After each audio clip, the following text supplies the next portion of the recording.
नमस्कार. विज्ञान एका बाजूला चमत्कार घडवतं, पण दुसऱ्या बाजूला जेव्हा तेच विज्ञान गुन्हेगारांच्या हातात पडतं, तेव्हा एक भयानक वास्तव समोर येतं. आज आपण अशाच एका तुटलेल्या साखळीबद्दल बोलणार आहोत, जिथे नवीन आयुष्य घडवण्याची प्रक्रियाच एका काळ्या बाजाराचा भाग बनते. न्यायवैद्यक विज्ञानामध्ये चेन ऑफ कस्टडी ही एक खूप महत्त्वाची संकल्पना आहे. सोप्या भाषेत सांगायचं तर गुन्ह्याच्या जागेवरून एखादा पुरावा उचलल्यापासून तो कोर्टात पोचेपर्यंत तो कोणाकोणाच्या हातात होता याची एक पक्की नोंद ठेवली जाते. यामुळे काय होतं तर पुराव्यासोबत कोणीही छेडछाड करू शकत नाही आणि त्याची सत्यता टिकून राहते. आता जरा विचार करा, हीच शिस्त, हीच पारदर्शकता, हीच चेन ऑफ कस्टडी जेव्हा मानवी जीवनाच्या निर्मिती प्रक्रियेतूनच गायब होते, तेव्हा काय घडत असेल? चला, गुन्हेगारीच्या दुनियेतून आता थेट प्रजनन औषधांच्या जगात जाऊया आणि बघूया की तिथे काय घडतंय. तर सगळ्यात आधी हे समजून घेऊया की योग्य, कायदेशीर मार्गाने ही प्रक्रिया नेमकी कशी होते. एका अत्यंत नियंत्रित वातावरणात, जिथे प्रत्येक गोष्ट विज्ञानाच्या नियमानुसार घडते. एका चांगल्या, मान्यताप्राप्त IVF लॅबमध्ये प्रत्येक गोष्टीमध्ये कमालीची अचूकता असते. इथे विज्ञानाच्या आधारावर आशा निर्माण केली जाते. ही एक अशी प्रक्रिया आहे जिथे प्रत्येक टप्प्यावर इतकी काळजी घेतली जाते की जणू काही एका मौल्यवान वस्तूची चेन ऑफ कस्टडीच सांभाळली जात आहे. इथे बघा, हा आहे भ्रूणाच्या विकासाचा पहिला दिवस. हा सगळ्यात महत्त्वाचा टप्पा आहे. इथे स्त्री आणि पुरुष या दोघांकडून आलेले DNA एकत्र येतात. ही एका नवीन आयुष्याची सुरुवात असते, जी सूक्ष्मदर्शकाखाली एखाद्या चमत्कारासारखीच दिसते. आता इथे एक इंटरेस्टिंग गोष्ट आहे. 3ऱ्या दिवसापर्यंत भ्रूणाच्या विकासात मुख्य वाटा हा आईच्या DNAचा असतो. पण 3ऱ्या दिवशी पुरुषाच्या म्हणजे वडिलांच्या DNAचं योगदान सुरू होतं. ही प्रक्रिया खूप नाजूक आणि अर्थातच खूप महत्त्वाची असते. 4थ्या दिवशी या सगळ्या पेशी एकत्र येऊन एका बॉलसारखा आकार घेतात. याला मोरुला असं म्हणतात. हे लक्षण आहे की भ्रूण निरोगी आहे आणि त्याची वाढ व्यवस्थित होत आहे. तो आता पुढच्या आणि सर्वात महत्त्वाच्या टप्प्यासाठी तयार होत आहे. आणि मग येतो 5वा दिवस आणि तयार होतो ब्लास्टोसिस्ट. हा त्या अखंड साखळीचा अंतिम आणि यशस्वी टप्पा मानला जातो. ह्याच टप्प्यावर पोचलेला भ्रूण गर्भाशयात रुजण्याची आणि गर्भधारणा यशस्वी होण्याची शक्यता सगळ्यात जास्त असते. हे सगळं एका अत्यंत नियंत्रित आणि कायदेशीर प्रक्रियेचं फळ आहे. पण जेव्हा हीच वैज्ञानिक आणि नियंत्रित प्रक्रिया गुन्हेगारांच्या हातात पडते, तेव्हा काय होतं? आता आपण त्या स्वच्छ वैज्ञानिक जगातून थेट गुन्हेगारीच्या अंधाऱ्या आणि भयानक वास्तवात प्रवेश करत आहोत. हे शब्द टाइम्स नाऊ मराठीचे बदलापूरच्या त्या प्रकरणाचं अचूक वर्णन करतात. एका सामान्य दिसणाऱ्या घरातून एक असा काळा धंदा चालवला जात होता, जो थेट महिलांच्या जीवाशी खेळत होता. तर बदलापूरच्या जोवेली परिसरात पोलिसांनी एका मोठ्या रॅकेटचा पर्दाफाश केला.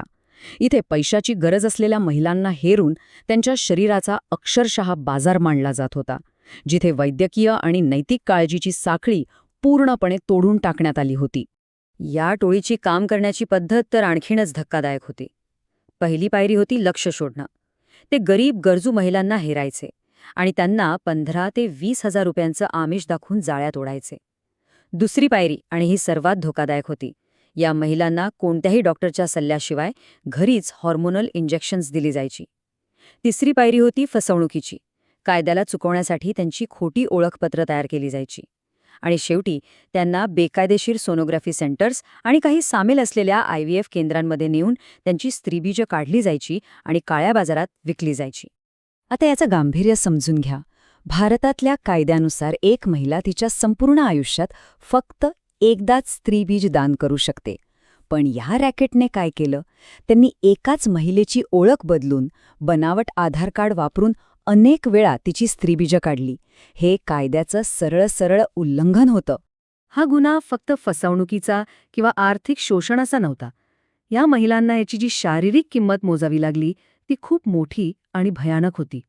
वारंवार हॉर्मोनल इंजेक्शन्स घेतल्यामुळे आणि कोणत्याही वैद्यकीय देखरेखीशिवाय स्त्रीबीज काढल्यामुळे या महिलांना ओव्हेरियन हायपर स्टिम्युलेशन सिंड्रोम म्हणजेच OHSS नावाचा गंभीर आजार होण्याचा धोका असतो. सोप्या भाषेत सांगायचं तर यात अंडाशयाला प्रचंड सूज येते, शरीरात पाणी साचतं आणि काही वेळा तर हे जीव घेणंही ठरू शकतं. ही स्लाइड बघा, हा एका मेडिकल स्टडीमधला डेटा आहे. इथे आपण बघू शकतो की ज्या महिलांनी अनेक वेळा स्त्रीबीज दान केलं त्यांना गंभीर OHSSचा सामना करावा लागला. विशेषतः केस नंबर 6 कडे बघा. अनेक डोनेशन सायकल्समुळे त्या महिलेची तर किडनीच निकामी झाली होती आणि तिला तातडीच्या ऑपरेशनची गरज लागली. बदलापूरमधल्या पीडितांसोबत असाच काहीसा धोकादायक खेळ सुरू होता. आणि हे धोके फक्त तात्पुरते नव्हते, या शोषणाचे परिणाम आयुष्यभर टिकणारे असू शकतात. ह्या महिलांना भविष्यात काही प्रकारच्या कर्करोगाचा धोका, कायमचं वंध्यत्व येण्याचा धोका किंवा अंतर्गत रक्तस्रावामुळे मृत्यूचाही धोका निर्माण झाला होता. फक्त काही हजार रुपयांसाठी त्यांच्या आयुष्याचा सौदा केला जात होता. तर जेव्हा ही चेन ऑफ कस्टडी, हे काळजीची आणि नियंत्रणाची साखळे तुटते, तेव्हा फक्त कायलाच नाही तर माणुसकी पण संपते. आता या प्रकरणाचे धागेदोरे आणि त्याचे परिणाम काय आहेत ते पाहूया.